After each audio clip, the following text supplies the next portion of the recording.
ربنا يبتليكم في اعز ما تملكوا. انا حاسه ان انت خدت كده حد لا ليه حول ولا قوه، وانت فيك كل القوه وما رحمتوش. اقضي عليها بايه؟ انا بدعي عليكي دعوه، لو دعوه واحده استجابت اقسم بالله ما هيلاقوا لك علاج ولا هيلاقوا لك دواء. حتى اتحكم عليه بالاعدام انا مش هيبرد ناري، انا مش هيبرد ناري. ده انا عايزه امسكه اقطع لحمه بسناني واتوفه في الارض.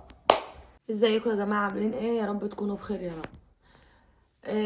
انا مش من النوع اللي هو بيحب يقعد يتكلم في اي حاجه ماشيه او دارجه على السوشيال ميديا، بس انا من امبارح ما نمتش. اللي بيحصل بايامها وبقى كتير، وهنقعد ساكتين لامتى؟ لا بتدخل في ترندات، ولا في فلان لبس معرفش ايه، ولا فلانه اتطلقت، ولا علانه اتجوزت. بس اللي بيحصل ده كتير جدا يعني. ايه الميزه في طفل عنده 6 سنين لا حول له ولا قوه؟ ايه الحلو في طفل عنده 6 سنين هو اصلا مش فاهم ايه اللي بيتعامل معاه؟ انت كشخص، كفحل، انت كفحل عندك 70 سنة، دقت في عينك الدنيا، ما لقيتش غير طفل عامل زي بالظبط اللي عنده طير اخرس او حد ما بيعرفش يتكلم ولا يقول، وهو استغل انه اخرس فبيعذبه. طفل صغير بالسن دوت، وما انتش ومهدده ومروعه وهعمل في مامتك وفي باباك ومعرفش. ده بالنسبه للشخص معدوم الضمير والدين، واللي ما فيش حاجه بتورد، يعني ما بيوردش على دماغه عقاب ربنا ولا بلاش عقاب ربنا، تأنيب الضمير. الضمير عنده ميت، مش نايم، ميت. طب ده بالنسبه للشخص ده اللي لو حتى اتحكم عليه بالاعدام انا مش هيبرد ناري، انا مش هيبرد ناري. ده انا عايزه امسكه اقطع لحمه بسناني واتوفه في الارض، واما اتوفه في الارض الم وارميه في زباله ما ياكلهاش حيوان، لان ده حتى يعني حتى لحمته مش هتبقى مؤهله ان ياكلها حيوان. ده بالنسبه للشخص. بالنسبه لمعدومه الضمير اللي بتاخد طفل لا حول له ولا قوه من قلب الكلاس بتاعه تنزله له وتنتظره على ما يخلص زفت على دماغه، وتاخده تغسل له وشه وتعدل له هدومه وتروح تطلعه الكلاس بتاعه تاني. الطفل ده ما صعبش على اي حد، ما صعبش عليكي، ما صعبش وانت واخداه من ايده كده مودياه لحاجه هو مش قدها اصلا. ما صعبش محرك ضميرك، نمتي ازاي، كلتي ازاي، شربتي ازاي. ربنا يبتليك بمرض لا ليه علاج ولا ورد على اي حد، وتتعذبي تعيشي بقيه عمرك كله متعذبه، لان ولا اي حكم هيبرد ناري من يعني انا كمش، انا مش امه. انا لو امه، يعني امه عامله ازاي؟ انا بتكلم في مش الضحايا الاساسيين لحد دلوقتي، انا بتكلم في ام الطفل. طب الطفل ده احساسه كان ايه؟ الطفل ده قدر يستحمل الحاجه دي ازاي؟ الطفل ده انت اتروبت ب60 ربع عملت معاك كده مره، ازاي قررت الموضوع؟ ازاي يعني؟ ده يعني معلش، الواحد وهو ماشي في الشارع، يعني انا كعلا وانا ماشيه في الشارع لقيت عيل كبير شويه بيضرب عيل صغير، يعني عيل 5 سنين مثلا بيتضرب من عيل مثلا 10 سنين، انا ببقى عايز انزل امسك العيل ال10 سنين ارزعه في الحيطه. يعني انا ما بقدرش اشوف ظلم طفل على طفل لمجرد انه كبير عنه فبيضربه. يعني انا فكره اني لو ابني مثلا انضرب وجالي وقال لي يا ماما ده ضربني او عملني، فاقول له طب وانت ليه ما دافعتش عن نفسك؟ يقول لي انت عارفه هو في سنه كام؟ ده في سنه 5، ده في سنه 7، ده في سنه اولى اعدادي. بحس ان ابني حاسس يا عيني بان يعني ده طفل وده طفل، هو حاسس ان ده كبير عليا، انا مش هقدر اعمل معاه حاجه. ما بالك بقى بكتكوت بيبي كيجي مع عجل 70 سنه، مع واحد الدنيا اصلا طفحه منه، مع واحد ورد عليه اللي في الدنيا بحالها. عايز تتروب ب60 ربع ما تروح، بدل الطريقه 100 طريقه. ليه طفل لا حول لي ولا قوه؟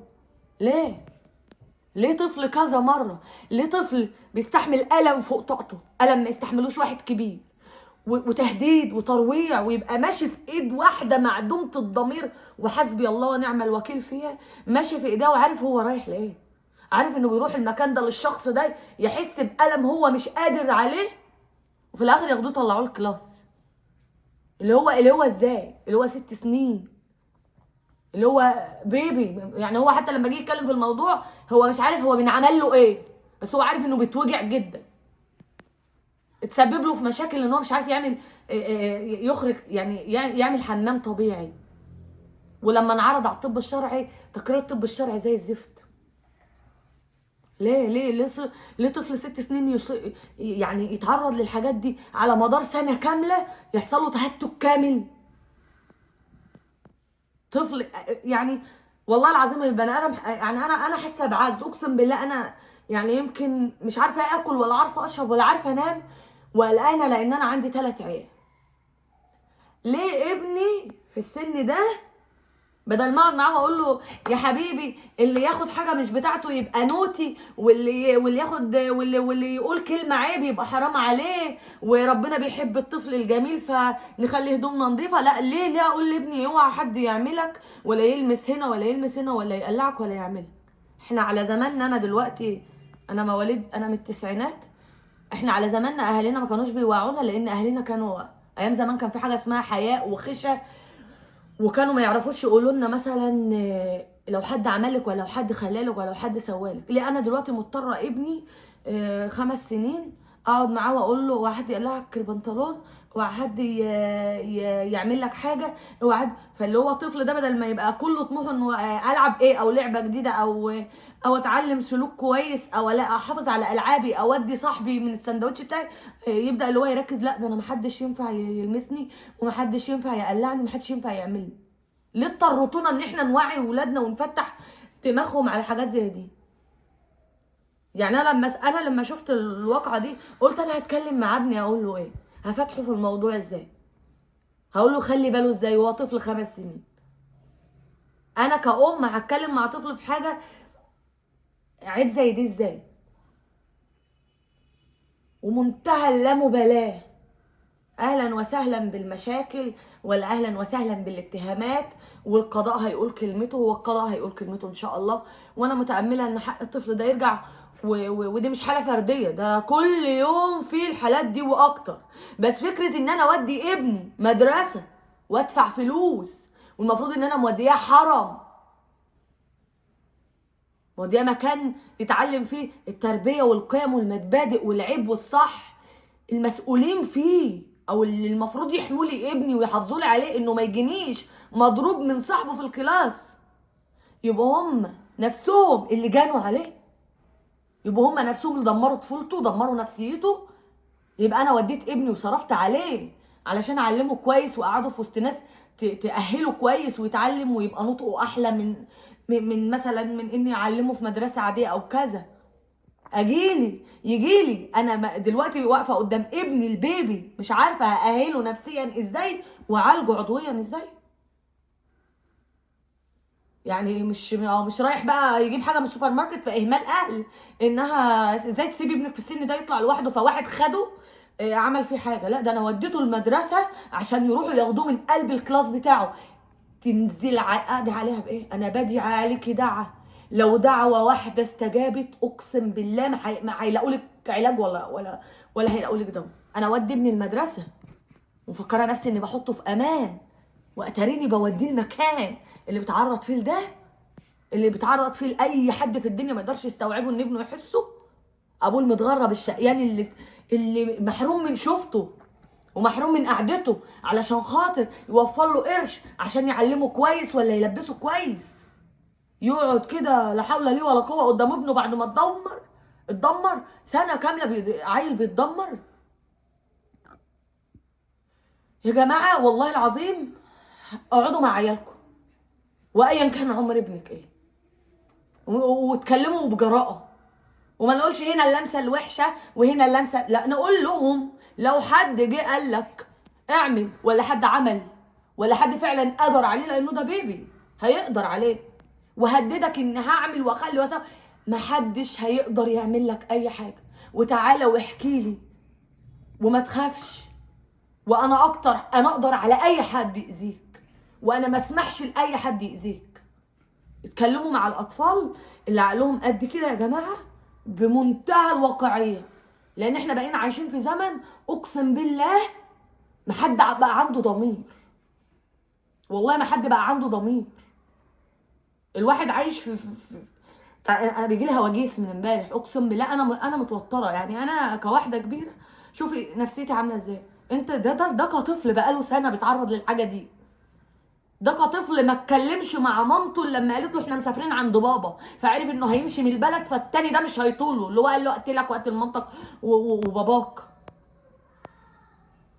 امن هنا لما مامته لقت صعوبه في انه مش عارف يعمل حمام، فبدات اللي هي تبص عليه وراحت كشفت عليه الطب الشرعي، قال كلام ما حدش يرضاه على عياله. مش هينفع نسكت اكتر من كده. اعتبروه ابنكم، كل اللي في ايده حاجه يعملها، كل اللي يقدر يرفع فيديو يرفعه، كل اللي يقدر يتكلم، كل محامي، يعني كل محامي يتدخل، كل محامي يتدخل. مش يستنى ان اهل الطفل اللي يقوموه يترافض، لا كل محامي يتدخل، واجب عليه يتدخل. كل بني ادم ليه كلمه، ليه سلطه، يقدر يقول لو بوست صغير على صفحتك الشخصيه، لو هاشتاج اعمله عشان ما تلفش بيك الدايره وبص تلاقي نفسك انت اللي في الموضوع. اعمله لان العيل ده ابني من غير ما اعرفه ولا شفت امه ولا اعرف عنهم اي معلومات. انا حاسه ان ابني، يعني انا لما بفكر في الموضوع بحس ان ابني اللي في الموضوع بنهبل. انا بنهبل. وحسبي الله ونعم الوكيل في كل من مات ضميره، وكل من مش بيتقي الله، وكل من مش بيخاف ربنا، وكل بني ادم تسوله لنفسه اي حاجه وحشه ويعملها. حسبي الله ونعم الوكيل. ربنا يورينا فيكم عجائب قدرته. ربنا يبتليكم في اعز ما تملكوا. لان انا حاسه ان انت خدت كده حد لا ليه حول ولا قوه، وانت فيك كل القوه ومرحمتوش. فالله لا يرحمك لا دنيا ولا اخر. انت وكل بني ادم عارف بالموضوع او كان على درايه ان الطفل ده بيتعرض للحاجه دي بقاله سنه وما اتكلمش بقى زي الميس علشان خايفه على لقمه عيشها. انني دي بقى ان شاء الله باذن الله يعني كلنا هنشوفه فيها الايام الجايه ان شاء الله. وكل بني ادم اتوالس مع الشخص ده ان هو يعمل كده في الطفل ده، حسبي الله ونعم الوكيل. ولو الموضوع مش في المدرسه اصلا وبره، يعني الواحد لما بيعلم ان طفله تعرضت للتحرش، اما بيعرف ان طفله تعرضت للتحرش، ده انا عايزه اقطعها باسناني، ده انا يلا يكون في عونها وفي عون اهلها، وبيبقى قاعد ياكل في نفسه. ما بالك بقى ان انتوا عارفين ان طفل بيبي بيتعرض للحاجه دي على مدار سنه، وانتوا عارفين وبتاكلوا وبتشربوا، يبقى ينزل سم في بطونكم. تاكلوا وبتشربوا وبتضحكوا وبتتعايشوا وبتلبسوا وبتروحوا وتيجوا وعندكم اولاد وعندكم احفاد. دوروا على احفاد الراجل دوت ودوروا على اولاده، شوفوا هو عامل فيهم ايه. وانا اسفه ان انا اتكلمت بانفعال، بس والله العظيم انا حياتي اسودت من بعد الموضوع ده. لان هو مش ماشي فخدوا بواب، ولا خدوا شاب شارب حاجه ما هوش مدرك، ولا الواد بيلعب مع اصحابه فاتاخد اتعمل فيه. ده الواد بيروح المدرسه وامه بتوديه بايديها علشان خاطر يتاخد واتعمل فيه كده وهو مش قادر يتكلم. حسبي الله ونعم الوكيل.